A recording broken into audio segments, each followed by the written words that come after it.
En el siguiente video explicaremos en qué consiste la regresión logística. Posteriormente se explicará un artículo científico donde se utiliza este tipo de regresión en el campo de la endocrinología. La regresión logística simple, desarrollada por David Cox en 1958, es un método de regresión que permite estimar la probabilidad de una variable cualitativa binaria en función de una variable cuantitativa. Una de las principales aplicaciones de la regresión logística es la clasificación binaria, en la que las observaciones se clasifican en un grupo u otro dependiendo del valor que tome la variable empleada como predictor. Por ejemplo, clasificar a un individuo desconocido como hombre o mujer en función del tamaño de la mandíbula. Para este artículo, los investigadores intentaron hacer un acercamiento a la regresión logística como una de las técnicas estadísticas multivariadas de más frecuente uso en las últimas décadas, para determinar y orientar un uso correcto.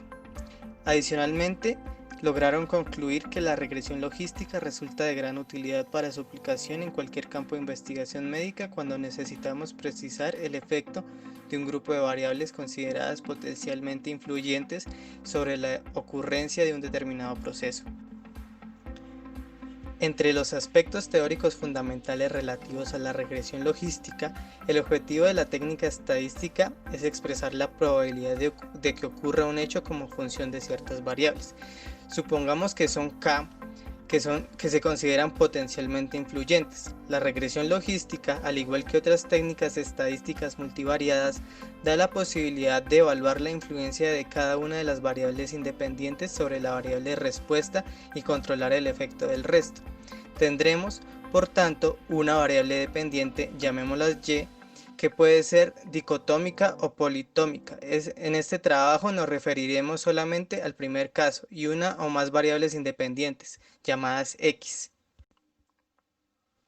Al ser la variable Y dicotómica, podrá tomar el valor de 0 si el hecho no ocurre y el valor de 1 si el hecho ocurre.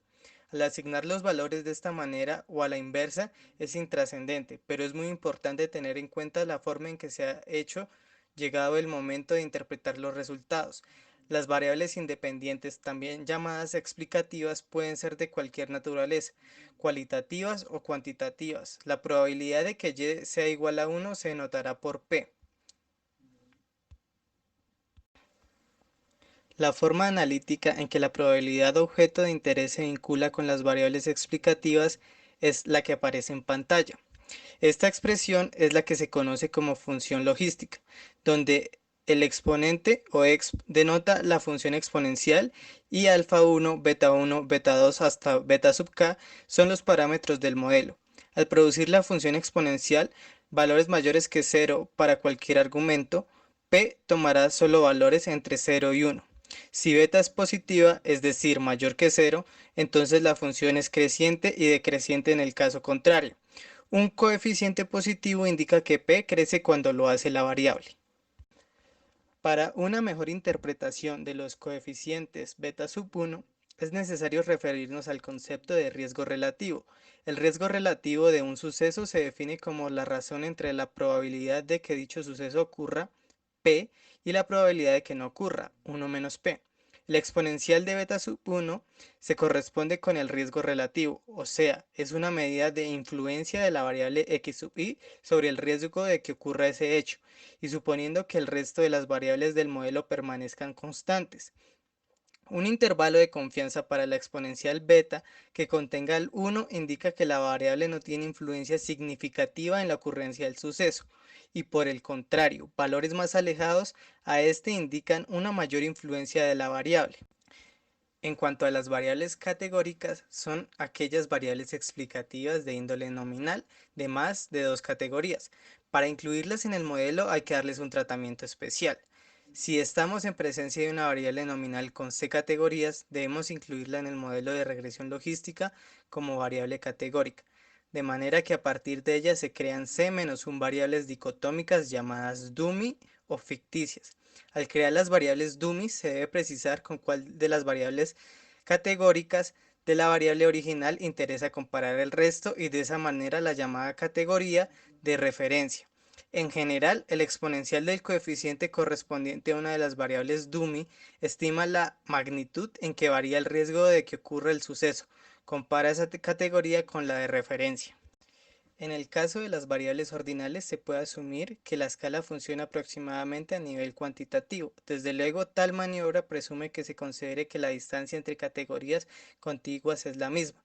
En el caso contrario, las variables ordinales pueden manejarse del mismo modo que se ha explicado para las nominales, o sea, variables dummy. Y finalmente las interacciones. En ocasiones se piensa que la influencia de una de las variables sobre la probabilidad de que ocurra el hecho se modifica en función del valor de otra de las variables y es necesario incluir en el modelo una tercera que sea el producto de las anteriores. Esto como lo conocimos como términos de interacción que puede incluir dos o más variables. Introducimos términos de interacción cuando tenemos razones para suponer que la influencia de una de las variables sobre P varía en función del valor que asume otra de las variables incluidas en el modelo. O sea, si la influencia de x1 sobre P varía en la función del valor que toma x2, incluimos en el modelo un término que represente la interacción de x1 y x2. A continuación, se muestra un ejemplo del uso de la regresión logística en una investigación en el campo de la endocrinología. No es objetivo discutir sus resultados desde el punto de vista clínico, sino se pretende lograr un mayor acercamiento a los aspectos prácticos anteriormente planteados. El problema dice lo siguiente. En una investigación en pacientes con diabetes llevada a cabo por el Instituto Nacional de Endocrinología, fueron vistos 435 pacientes antes y 5 años después de realizarse una intervención educativa destinada a los proveedores de salud en la comunidad. Del total de pacientes, 226 pertenecían al Policlínico Plaza de la Revolución y 209 al Policlínico Héroes de la Moncada.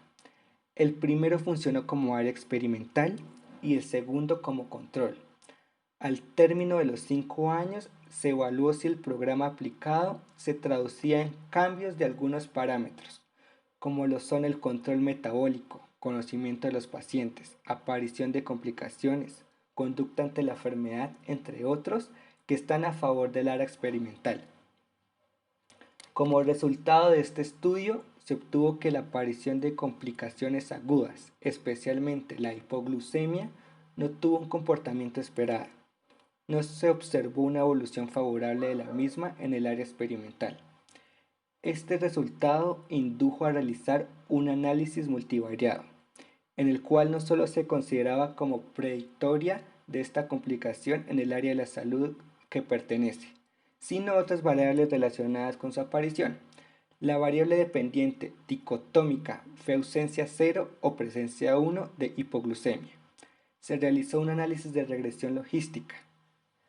En la tabla se muestran las variables incluidas como posibles predictorias y su operalización, siendo estas el hábito de fumar, práctica de ejercicios físicos, frecuencia de visitas al médico, tipo de tratamiento, edad, conocimiento sobre la DM, índice de masa corporal, tiempo de evolución de la diabetes, sexo, cumplimiento de la dieta y área de la salud.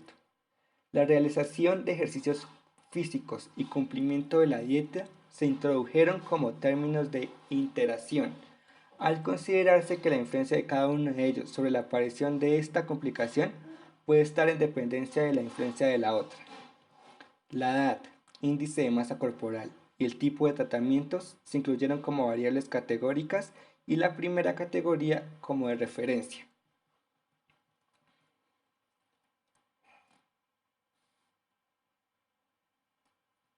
Las variables realmente predictorias de hipoglucemia fueron del tipo de tratamiento, la edad y el sexo.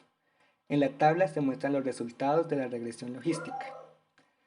Al analizar los resultados para la variable tipo de tratamiento, que fue considerada como categórica, se tomó la primera categoría dieta sola como referencia. Podemos observar que el valor negativo de beta para la segunda categoría, tabletas, indica que en los pacientes que tenían este tipo de tratamiento disminuyó el riesgo de desarrollar hipoglucemia en relación con los que tenían solo dieta. Esto se corrobora por el exponencial de beta, menor que 1, con un valor de 0.5477. Este último nos cuantifica esta relación e indica que el riesgo de hipoglucemia fue aproximadamente 45% menor en los pacientes que recibían tabletas como tratamiento que los que solo realizaban dieta. Los valores positivos de beta, mayores que 1 del exponencial beta para las otras dos categorías del tipo de tratamiento, muestran que el riesgo de esta complicación fue mayor para los pacientes que recibían insulina, siempre en relación con los que llevaban dieta solamente. Los que se trataban con insulina sola mostraron un riesgo hipoglucemia más de 2 veces mayor. Para los que tenían tratamiento combinado, insulina y tabletas, el riesgo de esta complicación fue aproximadamente el 5% mayor. Es importante tener en cuenta que esta categoría no resultó significativa estadísticamente. En el caso de las variables categóricas, si alguna categoría resulta significativa, la variable queda incluida en el modelo final, como cuando el resto no lo sea. Otra variable presente en el modelo final fue la edad. En este caso, se evidenció que el riesgo de hipoglucemia resultó menor tanto para pacientes de 40 a 59 años con una exponencial de beta del 0.7, como para los de 60 años o más. En relación con los menores de 40, tomada como categoría de referencia, podemos observar que el riesgo de presentar esta complicación disminuyó con la edad, de aproximadamente el 30% en los de 40 a 59 años a más del 54% en los de 60 años o más. La tercera y última variable en el modelo resultante fue el sexo, que mostró un riesgo más de 2 veces mayor, con un exponencial de beta del 2.2323 en el femenino en relación con el masculino. El resultado de la regresión logística ratificó el objetivo mediante el análisis univariado. El área de salud de pertenencia no constituyó predictoria de la aparición de la hipoglucemia.